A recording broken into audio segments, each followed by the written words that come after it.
প্রিয় দর্শক, জানিয়ে দেব আমাদের হাতে থাকা সর্বশেষ আপডেট আন্তর্জাতিক বাংলা খবর। চ্যানেলটি সাবস্ক্রাইব করে আমাদের সাথেই থাকুন। শুরুতেই জানিয়ে দেব, শুধু ইরানে নয়, খামেনি ছিলেন ইরাকেরও গুরুত্বপূর্ণ নেতা। ইরানের সর্বোচ্চ নেতা আয়াতুল্লাহ আলী খামেনি গত 28 ফেব্রুয়ারি যুক্তরাষ্ট্র ও ইসরায়েলের হামলায় নিহত হন। 86 বছর বয়সী এই নেতার মৃত্যুতে ইরানে লাখো মানুষের ঢল নেমেছে।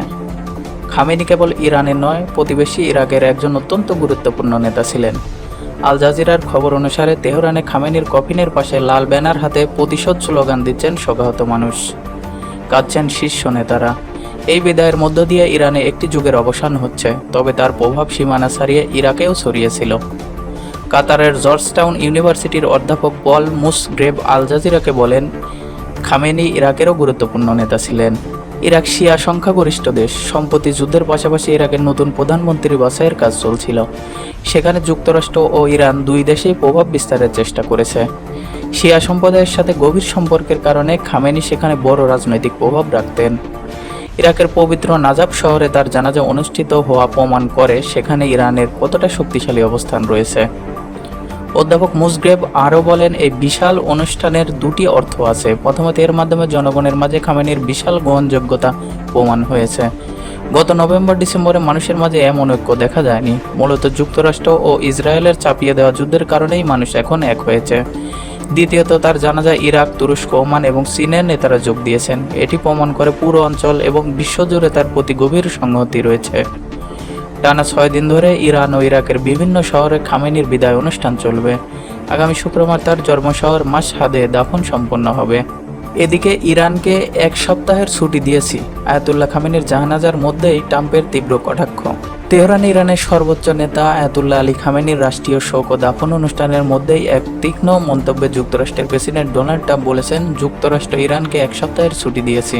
গতকাল শুক্রবার এক বক্তৃতায় ট্রাম্পের দেওয়া এই বক্তব্যকে ইরানের প্রতি একটি বড় ধরনের কটাক্ষ হিসেবে দেখা হচ্ছে। এ ঘটনা ওয়াশিংটন ও তেহরানের মধ্যে চলমান উত্তেজনা ও কূটনৈতিক টানাপোড়েন আরও বাড়িয়ে তুলছে। যুক্তরাষ্ট্রের স্বাধীনতা দিবস 4 জুলাইয়ের উদযাপন উপলক্ষে সাউথ ডাকোটার মাউন্ট রাশমোর আয়োজিত এক সমাবেশে ট্রাম্প বক্তব্য দিচ্ছিলেন। সেখানে তিনি ইরানের সঙ্গে সাম্প্রতিক সংঘাতের প্রসঙ্গ টানেন এবং ইসলামী প্রজাতন্ত্রটির বিরুদ্ধে তার প্রশাসনের দেওয়া সামরিক পদক্ষেপের পুণ্য ব্যক্ত করেন। আঞ্চলিক নিরাপত্তা, পারমাণবিক নীতি এবং সামরিক অবস্থান নিয়ে দুই দেশের মধ্যে প্রতিনিয়ত বাদানুবাদ চলছে। ঠিক তখন ট্রাম্প এই মন্তব্য করলেন। প্রেসিডেন্ট ট্রাম্প তার বক্তব্যে 1 সপ্তাহের ছুটি দেওয়ার বিষয়ে বিস্তারিত কোনো ব্যাখ্যা দেননি, তবে ইরানের নেতৃত্ব এবং দেশটির পররাষ্ট্রনীতির বিরুদ্ধে নিজের কঠোর অবস্থানের কথা জানান দিতেই তিনি এই মুহূর্তটিকে বেছে নেন।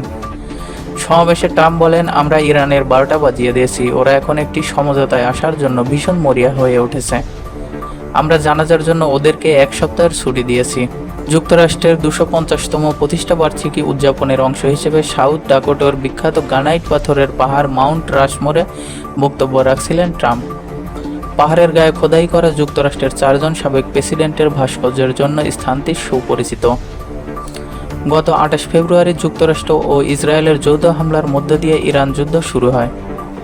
যুদ্ধের শুরুর দিকেই নিহত হন খামেনি। তার মৃত্যুর পর ইরান জুড়ে সপ্তাহব্যাপী রাষ্ট্রীয় শোক ও দাফন অনুষ্ঠান শুরুর পরপরই ট্রাম্পের এই মন্তব্য সামনে এলো। ওই হামলায় দীর্ঘদিন ধরে ইরানের দায়িত্বে থাকা সর্বোচ্চ নেতার পরিবারের বেশ কয়েকজন সদস্যও প্রাণ হারান। তাদের মধ্যে তার কন্যা, জামাতা, 14 মাস বয়সের নাতনি এবং পুত্রবধূ ছিলেন।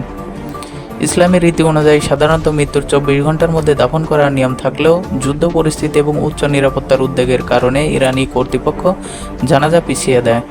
গত মাসে একটি অন্তর্বর্তী যুদ্ধবিরতি চুক্তির পরে বিদায় অনুষ্ঠানের সময়সূচি নির্ধারণ করা হয়।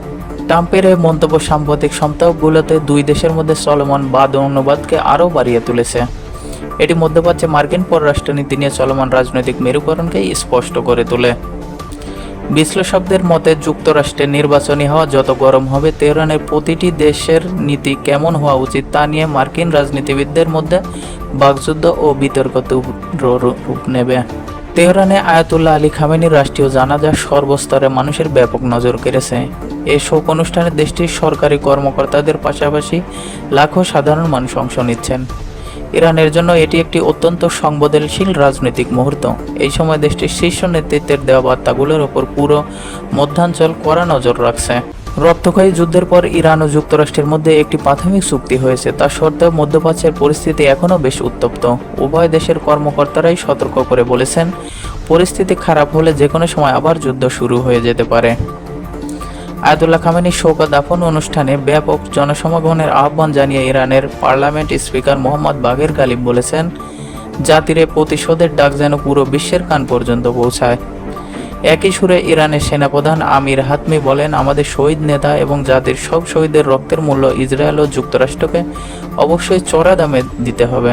এদিকে জনাজীর্ণ এই রাষ্ট্রীয় অনুষ্ঠানগুলোতে বড় ধরনের কোনো দুর্ঘটনা বা বিশৃঙ্খলা এড়াতে এবং জনসাধারণের নিরাপত্তা নিশ্চিত করতে সর্বোচ্চ সতর্ক অবলম্বন করছে ইরানের প্রশাসন। অতীতে এই ধরনের বিশাল জনসমাবেশে ঘটে যাওয়া অনাকাঙ্ক্ষিত অভিজ্ঞতা মাথায় রেখেই এবার কড়া নিরাপত্তার ব্যবস্থা করা হয়েছে। এদিকে তেহরানে লাখো মানুষের ঢল, তারা খামেনি হত্যার প্রতিশোধ চায়। তেহরানের জ্ঞান মোসাল্লায় একসময় মুখরিত থাকত আয়াতুল্লাহ আলী খামেনির গুরুত্বপূর্ণ ভাষণে, আজ সেই জায়গাটাই পরিণত হয়েছে জাতীয় শোকের কেন্দ্রে। প্রিয় নেতাকে শেষ বিদায় জানাতে সেখানে ঢল নেমেছে লাখো মানুষের। সবার মুখে একটাই কথা, আমরা খামেনি হত্যার প্রতিশোধ চাই। গত 28 ফেব্রুয়ারি পবিত্র রমজান মাসে যুক্তরাষ্ট্র ইসরায়েলের হামলায় নিহত হন 86 বছর বয়সী খামেনি। শনিবার তার জানাজা শুরু হয়েছে। সেখানকার পরিবেশ এখন খুবই আবেগঘন, অনেকেই কান্নায় ভেঙে পড়ছেন। শোকাহত মানুষ ইরানের পতাকা ও খামেনির ছবি হাতে নিয়ে প্রার্থনা করছেন। পতাকায় মোড়ানো খামেনির কফিনের পাশে রাখা হয়েছে হামলায় নিহত 14 মাস বয়সী নাতরির ছোট কফিনটিও। এই শোকের মাঝেও তীব্র রাজনৈতিক ক্ষোভ ফুটে উঠেছে। চারদিকে স্লোগান উঠছে, আমেরিকা ধ্বংস হোক, ইসরায়েল ধ্বংস হোক। জানাজায় আসা মানুষ খামেনি হত্যার কঠোর প্রতিশোধ চাইছেন। তাদের হাতে উঠছে প্রতিশোধের লাল নিশান। দেশের এমন কঠিন সময়ে এই বিশাল জানাজা নতুন নেতাদের জন্য এক হওয়ার বড় সুযোগ তৈরি করেছে। তারা বিশ্বকে দেখাতে চাইছেন, খামেনির মৃত্যু তাদের দুর্বল করেনি, বরং আরও এক করেছে। নতুন নেতৃত্বে এই শোককে শক্তিতে পরিণত করে দেশের স্থিতিশীলতা বজায় রাখার বার্তা দিচ্ছেন। 1989 সালে ক্ষমতায় আসে খামেনির এই বিদায় অনুষ্ঠান টানা 6 দিন ধরে ইরান ও ইরাকের বিভিন্ন শহরে চলবে। আগামী শুক্রবার তার জন্মশহর মাসদাহে দাফনের মাধ্যমে এর সমাপ্তি হবে। এদিকে যুক্তরাষ্ট্র ইসরায়েলের বিরুদ্ধে ন্যায় বিচার চাইবে ইরান। প্রিয় নেতার মৃত্যুতে কাঁদছে পুরো দেশ। তেহরানের রাস্তায় এখন লাখো মানুষের ঢল, হাতে প্রতিশোধের লাল নিশান, সবার মুখে একটাই কথা, প্রতিশোধ। ঠিক এমন আবেগঘন পরিবেশেই যুক্তরাষ্ট্র ইসরায়েলের বিরুদ্ধে ন্যায় বিচার চাওয়ার কঠিন ঘোষণা দিল ইরান। ইরানের পররাষ্ট্র মন্ত্রণালয় এক বিবৃতিতে জানিয়েছে, তারা যুক্তরাষ্ট্র ইসরায়েলের বিরুদ্ধে ন্যায় বিচার চাইবেই। এটি তাদের একটি দীর্ঘস্থায়ী লক্ষ্য হয়েই থাকবে। মন্ত্রণালয় আরও জানায়, সর্বোচ্চ নেতার বিদায় অনুষ্ঠানে বিশ্বের নানা প্রান্ত থেকে বড় বড় নেতারা এসেছেন। এটি প্রমাণ করে খামেনি কত বড় মাপের নেতা ছিলেন এবং ইরানের মানুষ কতটা মহান। গত 28 ফেব্রুয়ারি যুক্তরাষ্ট্র ইসরায়েলের হামলায় নিহত হন 86 বছর বয়সী আয়াতুল্লাহ আলী খামেনি। শনিবার তেহরানের জ্ঞান মোসাল্লায় তার জানাজা শুরু হয়েছে। পতাকা মোড়ানো খামেনির কফিনের ওপর রাখা আছে তার কালো পাগড়ি। পাশেই রাখা হয়েছে হামলায় নিহত তার 14 মাস বয়সী নাতনি সহ পরিবারের অন্যদের ছোট বড় কফিন। মানুষ যুক্তরাষ্ট্র ধ্বংস হোক এবং প্রতিশোধ স্লোগান দিচ্ছেন। প্রিয় নেতাকে বিদায় জানাতে এসে স্পিকার গালিবাব সহ অনেকেই কান্নায় ভেঙে পড়েন।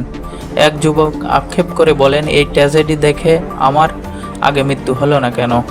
ধারণা করা হচ্ছে আগামী 3 দিনে তেহরানে প্রায় 1.5 থেকে 2 কোটি মানুষ জড়ো হবেন। খামেনির মৃত্যুতে ইরানে মূলত একটি যুগের অবসান হলো। 1989 সালে তিনি ক্ষমতায় আসেন। তার সময় সামরিক বাহিনী ও মিসাইল কর্মসূচি অনেক শক্তিশালী হয়। তার মৃত্যু জাতিকে দুর্বল না করে বরং তার আরও এক শক্তিশালী রূপ নিয়েছে। 6 দিনের এই বিদায় অনুষ্ঠান ইরান ও ইরাকের বিভিন্ন শহরে চলবে। আগামী শুক্রবার খামেনির জন্মশহর মাসদাহে তার দাফন সম্পন্ন হবে। এদিকে সৌদিতে হামলার চেষ্টা হলে হুতিদের বিরুদ্ধে নজিরবিহীন জবাবের হুঁশিয়ারি জোটের। সৌদি আরবের ওপর কোনো ধরনের হামলা চেষ্টা বা ইয়েমেনের অখণ্ডতা লঙ্ঘনের ঘটনা ঘটলে হুতি বিদ্রোহীদের বিরুদ্ধে নজিরবিহীন সামরিক অভিযান চালানোর হুঁশিয়ারি দিয়েছে সৌদি নেতৃত্বাধীন সামরিক জোট। শনিবার জোটের মুখপাত্র মেজর জেনারেল তুর্কি আল মালিকি বলেন, ইয়েমেনের সাধারণ মানুষের ওপর হুতিদের নিপীড়ন থেকে আন্তর্জাতিক মনোযোগ সরাতেই সৌদি আরবকে হুমকি দেওয়া হচ্ছে। এর আগে শুক্রবার ইয়েমেনের রাজধানী সানায় ইরান থেকে আসা একটি বিমান অবতরণে বাধা দেয় সৌদি আরব। এ সময় সৌদি বিমান বাহিনীর যুদ্ধ বিমান ইয়েমেনের আকাশসীমায় প্রবেশ করে। এর জেরে হুতি বিদ্রোহী সতর্ক করে জানায়, ভবিষ্যতে এমন ঘটনা ঘটলে সৌদি আরবের বিমানবন্দর সহ গুরুত্বপূর্ণ অবকাঠামো লক্ষ্য করে হামলা চালানো হবে। হুতি মুখপাত্র ইয়াহিয়া সারে বলেন, আমাদের আকাশসীমা লঙ্ঘন বা দেশের বিরুদ্ধে যে কোনো ধরনের আগ্রাসন থেকে সৌদি শত্রুদের বিরত থাকার আহ্বান জানাচ্ছি। এ ধরনের যে কোনো পদক্ষেপের কঠোর জবাব দেওয়া হবে। তাদের বিমানবন্দর সহ জল, স্থল, আকাশপথের গুরুত্বপূর্ণ স্থাপনাগুলো লক্ষ্যবস্তু করা হবে। তিনি আরও জানান, সম্ভাব্য উত্তেজনা সত্ত্বেও তেহরান ও সানার মধ্যে বিশাল বিমান চলাচল অব্যাহত থাকবে। সবশেষ জানিয়ে দেব, নেতানিয়াহু ভালো করেই জানেন আসল বসকে, বললেন ট্রাম্প। ইসরায়েলের প্রধানমন্ত্রী বেনিয়ামিন নেতানিয়াহুর আসন্ন ওয়াশিংটন সফর এবং হোয়াইট হাউসে সম্ভাব্য বৈঠক নিয়ে এক চাঞ্চল্যকর মন্তব্য করেছেন যুক্তরাষ্ট্রের প্রেসিডেন্ট ডোনাল্ড ট্রাম্প। তিনি স্পষ্ট ভাষায় জানিয়েছেন যে ইসরায়েলি প্রধানমন্ত্রী খুব ভালো করেই জানেন এখানে আসল প্রধান বা বস কে। রোববার 5 জুলাই মার্কিন সংবাদ মাধ্যম অ্যাক্সিওসকে দেওয়া মার্কিন প্রেসিডেন্টের এক বিশেষ সাক্ষাৎকারের বরাতে আল জাজিরা এ তথ্য জানিয়েছে। প্রেসিডেন্ট ট্রাম্প জানিয়েছেন যে আগামী 7 ও 8 জুলাই তুরস্কে অনুষ্ঠেয় নাটোর উচ্চ পর্যায়ের সম্মেলন শেষ করে দেশে ফিরে আসার পরই এই বহুল প্রতীক্ষিত বৈঠক অনুষ্ঠিত হতে পারে। ইসরায়েলি প্রধানমন্ত্রীর সঙ্গে তার ব্যক্তিগত সম্পর্কের সমীকরণ টেনে ট্রাম্প মন্তব্য করেন, আমাদের মধ্যে সম্পর্ক অত্যন্ত চমৎকার। নেতানিয়াহু ভালো করেই জানেন আসল বসকে, তবে এই বৈঠকে সুনির্দিষ্ট সময়সূচি নিয়ে কিছুটা ভিন্নমত পাওয়া গেছে। ইসরায়েলের একজন সরকারি কর্মকর্তা অ্যাক্সিওসকে জানিয়েছেন যে এই দ্বিতীয় বৈঠকটি নির্ধারিত সময়ের 1 সপ্তাহ পরেও অনুষ্ঠিত হতে পারে। এর আগে ইসরায়েলি প্রধানমন্ত্রীর কার্যালয় থেকে আনুষ্ঠানিকভাবে জানানো হয়েছিল যে দুই নেতা ইতিমধ্যে টেলিফোনে বিশদ কথা বলেছেন এবং খুব দ্রুত আমেরিকান মাটিতে একটি বিশেষ বৈঠকে বসার বিষয়ে পারস্পরিকভাবে সম্মত হয়েছেন। গত ফেব্রুয়ারি মাসের পর এটি হতে যাচ্ছে মার্কিন মূল্যকে নেতানিয়াহুর প্রথম কোনো অফিসিয়াল সফর। কূটনৈতিক সূত্রগুলো জানিয়েছে যে ফেব্রুয়ারি মাসে সেই সফরে ইসরায়েলি প্রধানমন্ত্রী মূলত ইরানের বিরুদ্ধে সামরিক অভিযান বা যুদ্ধ শুরুর একটি সুনির্দিষ্ট পরিকল্পনা আমেরিকার সামনে পেশ করেছিলেন। হোয়াইট হাউসের একজন উচ্চপদস্থ কর্মকর্তা অ্যাক্সিওসকে জানিয়েছেন যে প্রেসিডেন্ট ট্রাম্পের অনেক ঘনিষ্ঠ উপদেষ্টা ও নীতি নির্ধারক মনে করেন ইরানের বিষয়ে ইসরায়েলি প্রধানমন্ত্রী বেনিয়ামিন নেতানিয়াহুর নেওয়া সমস্ত সিদ্ধান্ত কৌশল সম্পূর্ণ ভুল ছিল।